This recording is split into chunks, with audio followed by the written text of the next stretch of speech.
All right, welcome to the second video in this series. Now that we have the blockout of the thing, I'm going to show you how you can adjust the volumes to make the most out of this process of blocking things first with very simple primitive objects and then move into a much more stylized and a concept that is going to look really good as a sculpture. So let's go ahead and jump straight into it.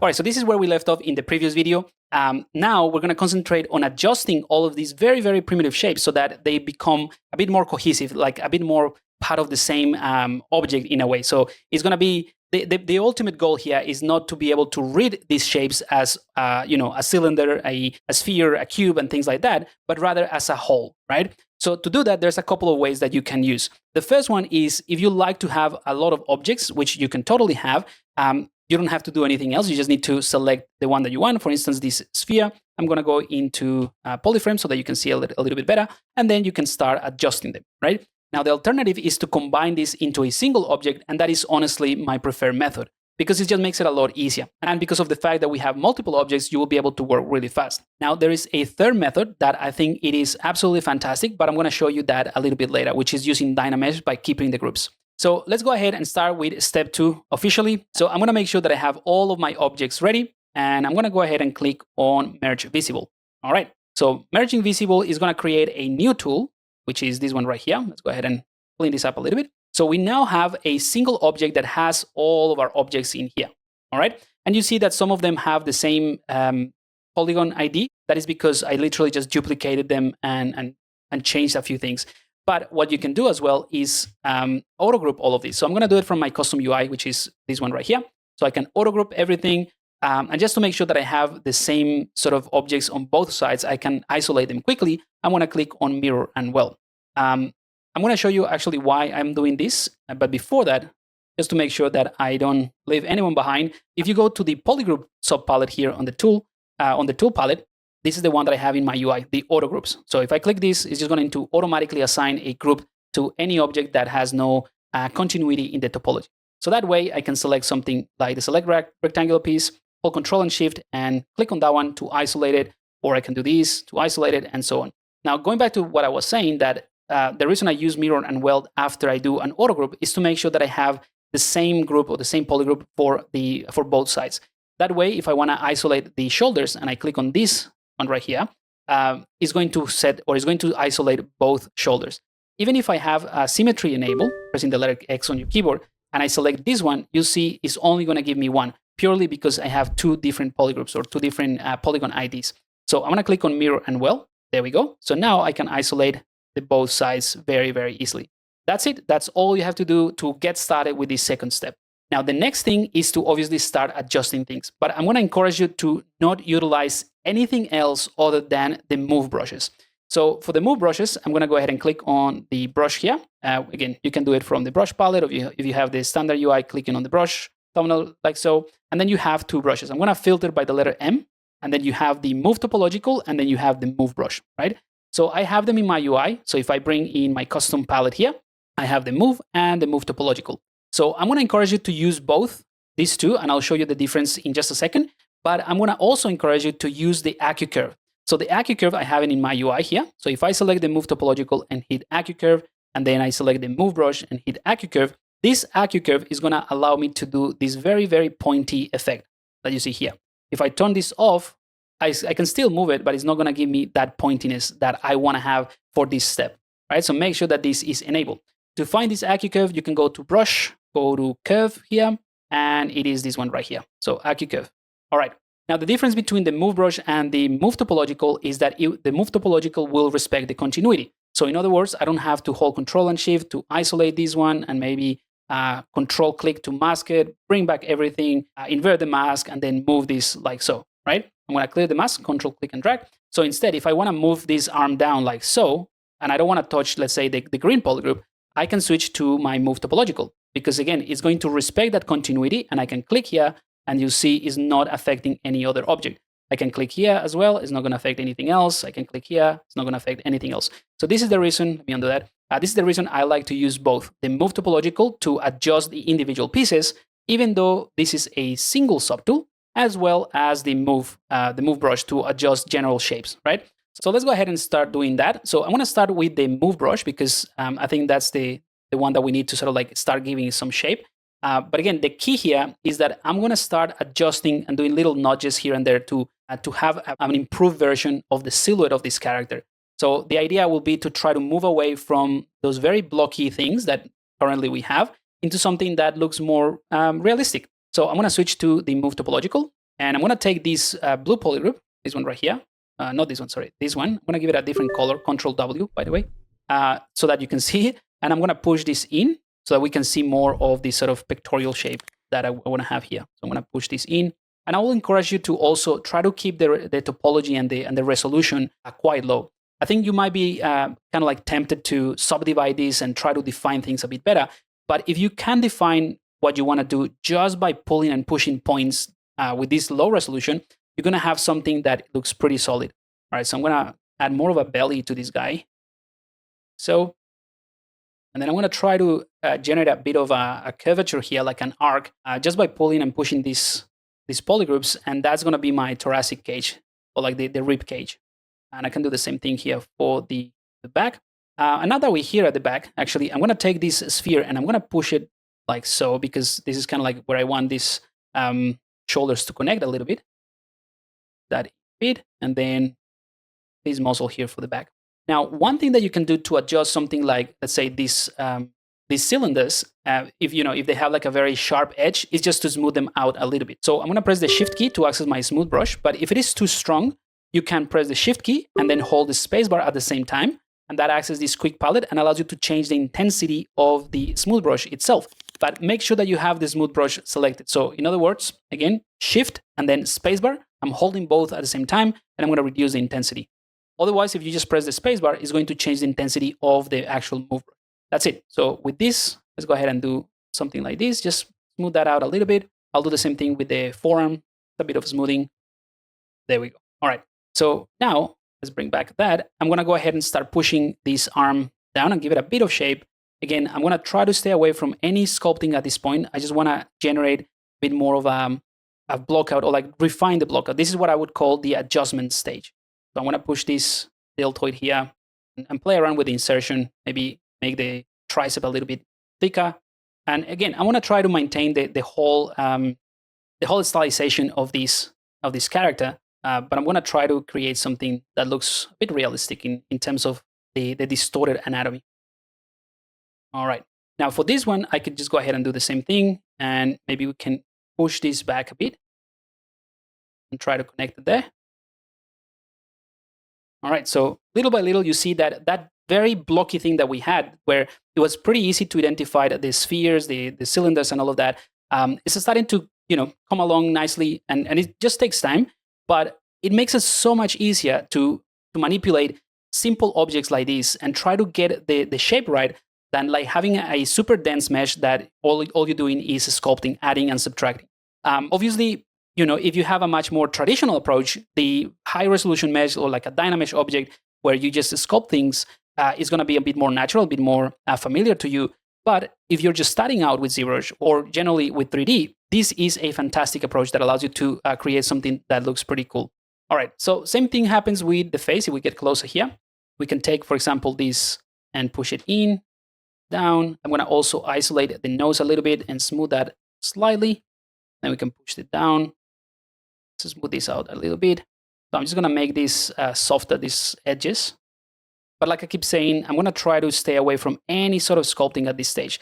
All I want to do is make sure that whatever I have in terms of the blockout, this very primitive and primary shape, is a solid piece. Right? So maybe the neck, I'm going to pull that down a bit more. So this polygroup like so, and so on and so forth. So as you can see, I'm just going to go back in time to show you the difference. So it's still very blocky, it's still very raw in terms of what we're designing. But from this point that is very, very clear the type of objects that we have to this point, I think there is a big difference, right? And again, we're getting closer to the actual concept and render. Obviously, this has all the details and a much more refined, let's say, anatomy in a way, in terms of like the stylization. You have these very sharp lines here on the pectoral and the forearm and all of that, but we're getting there, right? So this is basically the second step. So what I'm going to do is I'm going to load up the first pass of adjustment. All right, so this is the one that I have prepared. And as you can see, it's pretty much the same thing. Obviously, it's going to be slightly different from the one that we created, right? But if I go back in here, you'll see that what I've done is just to make sure that I have like nicer defined shapes, I just went ahead and subdivide things and I split them all. So you see we have all of these subtools. And the reason I split everything again is because I wanted to subdivide certain things, not everything at the same time. So let me just show you this step so that I don't leave anything out. So for example, if I wanted to subdivide this right now to add more resolution and define things, I can go ahead and click on divide and then delete lower. You see that the shoulders are pretty high compared to the chest and other areas.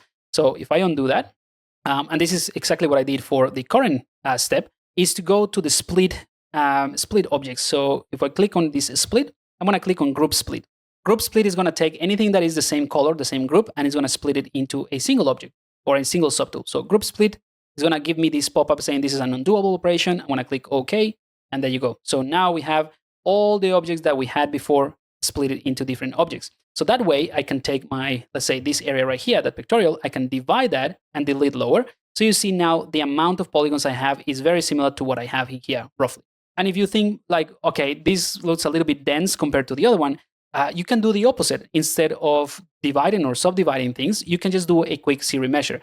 So here at the bottom, this is what I have the series measure, but for you guys would be on the geometry, and it will be series measure here. So I can set a target polygon count. Let's go ahead and type 1, and this number is in the thousands, so 1,000. Click on series measure, and you see that it remeshed this. Again, don't worry about the topology. This is not the time to worry about any of this. We're purely trying to define the volumes. But the point here is that these two now have a much more consistent amount of polygons. So this is the only reason why I split everything again, and this is what I came up with, right? So I took all of the objects and I started moving them around in the same way, but they're all individual. So if I go into solo mode, this is my deltoid, this is my bicep and my tricep. This one is the sphere that I just pulled up and down so that it creates that sort of shape. The back, again, I just took this one that is my pectoral and I push it through so that you can see a little bit of the back muscles and all of that. But again, very, very, very basic stuff. I'm not sculpting anything. Everything is a separate object. But I guess the point that I'm trying to make here is that everything feels a bit more unified than what we had before, which is the very, very blocky stage. All right, and to wrap up this video, I'm going to do a bit of cleanup so that in the next video, we can start with the polishing and the actual sculpting of the mesh. So what I want to do is divide this in sections or areas that is going to allow me to work a little bit better. So for instance, instead of having the deltoid, this, the biceps of the arm, the forearm, this bit right here, all as a separate object, what I want to do is combine everything that in this case is the arm, then everything that is the body or the actual chest and everything, and also having the head separate as well. So let's go ahead and do that. So the easiest thing for me would be to select the things that I want to have in a single group. So for instance, the shoulders, and I'm going to click on this arrow right here. So this arrow is going to send either up or down in the subtool list. But if you hold the shift key and click on this one, it's going to shift it all the way to the bottom. Or if you click on this one with holding shift, it's going to send it all the way to the top. So that's it. That's what I have in here is the shoulders at the bottom. Now I'm going to select this part right here, do the same thing, shift, and send it all the way to the bottom of the list, holding Alt to select this one, shift down, and one more, shift down. So now I know that 1, 2, 3, and 4 of these pieces that make up my arms are at the bottom, and I can select the top one, so the one that I started with, the shoulders, and I'm going to go ahead and merge this down. So I'm going to go to the merge subpalette here, and I'm going to click on merge down. I'm going to get this pop-up a few times, so just to save some time, I'm going to click on always hit OK. There we go. So now we have the shoulders and the arm. Let's go ahead and click on merge down and merge down. So now we have the arms all together in this object. I'm going to repeat this so that you know exactly what I'm doing. So I'm going to select this one. I'm going to hold the shift key and click on the arrow. Now this is at the bottom. Same thing with this, shift. The same thing with this, shift down. And I think I'm going to include this neck. So again, 4 objects, and I'm just going to go ahead and do the same thing. So merge down, merge down, merge down. So now this whole thing is in one mesh. So we have 1 and 2 meshes that make up the body and the arms. So now for the rest, for the face, what I'll do is I think I want to keep the jaw separately, just so that I can work on it a little bit better. So I want to keep that separate. and the rest is going to be a single object. So I'm going to put this down. So this is the jaw, by the way. And I think I'm also going to do the same thing with the eyes. Obviously, the spheres, I'm not going to have them as part of the entire object. Otherwise, it's not going to make any sense. So I'm going to hold the Shift key and send it to the bottom. Now, one thing that I just remembered that I want to show you, which you probably see the difference between this and what I had before, are the eyelids. So I even blocked out these eyelids. So I'm going to show you a very simple technique. Let's go back to this one, which is the one that we've been working on. So if I select these spheres, what I like to do with the eyelids is to duplicate these, inflate, and then cut them. So let me just show you. I'm going to take the spheres that make up the eyes. I'm going to duplicate them, and I'm going to go to the deformation palette, all the way to the bottom here, deformation, and I'm going to click on inflate. So that's going to inflate this slightly. So you see, just change the size. I use this all the time, so I have it in my custom UI. So I have the inflate in here. So now that I have this inflate, I'm going to use something like the clipping curve, for example. You can use the knife curve, it doesn't matter. And I'm just going to do this. I'm going to clip this like so. So you see I have like a semicircle or a semi-sphere in a way. And this becomes my eyelid. So I'm going to bring in the gizmo, set it in there, and I'm just going to make sure that this is kind of like in the center of that half sphere, like so. Also, I'm going to make sure that local symmetry is enabled with the dynamic disabled, and I can just go ahead and give this a little bit of shape. All right, so maybe inflate this even further and bring it down. All right, so that is the top eyelid. Let's go ahead and duplicate this one more time, and this is going to be my bottom eyelid. So let's rotate this like so. Again, don't worry about these things. I'm going to polish this or smooth it. This doesn't matter at all. We're not working or not trying to do any perfect topology at this stage. All we want to do is make sure that you can read the idea of the character properly. All right, so now we have this, and you can just go ahead and adjust the shapes of your eyelids. So again, this makes it really, really easy to do this type of things. Obviously, this is a little bit crooked. I just did it to show you the technique, but the proper result is here. All right, so with that out of the way, let's go ahead and merge everything down for the face. So I'm going to go ahead and click on merge down, down, down, down. And I think this one is the jaw already. No, this is the nose. So we can still merge this down. I want to reduce the visible count. Let's go ahead and click on merge down again. And this one is the neck. And I think the neck is also going to be part of this. So merge down. Okay. So now we went ahead and simplified this entire adjusted blockout.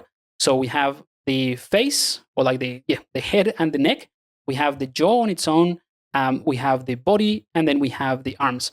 Now, if you're doing a different character in the future, or like if you're following along with this tutorial, it makes sense to do the same thing that I'm doing. However, if you create your own character or you want to create something different, I think the struggle could be to know which areas you can split. And my rule of thumb is that if you can sort of hide the intersection and hide the connection between those shapes, that is a good reason to kind of like group things together. So to give you an example of that, this is the reason why I have these arms separate from the body, because the only connection of the arms with the body is around here at the top and at the back, right? But this line here between, let's say, the deltoid and the pectoral, this kind of like becomes a very natural indentation, let's say, in the anatomy. So I'm happy to keep this one as a sharp line, and you'll see it in the final result, right? So you see like there's some rocks around here, but if you were to just sort of like trace a line, you can sort of see it in there. And these are actually separate objects. I left the separate objects. So if I select something like this, you see it is highlighting a single object, and this one is just the arms. Same thing with the jaw. So I guess the rule of thumb that I'm telling you with this type of concepts is that you can group things together as long as visually the lines that you create are kind of like more natural. Doesn't matter what type of character it is. All right, so that is about it for this video. So I'm gonna leave it here, and in the next one, we're gonna start sculpting and polishing the blockout that we have so that we can move on later on into details. I'll see you there.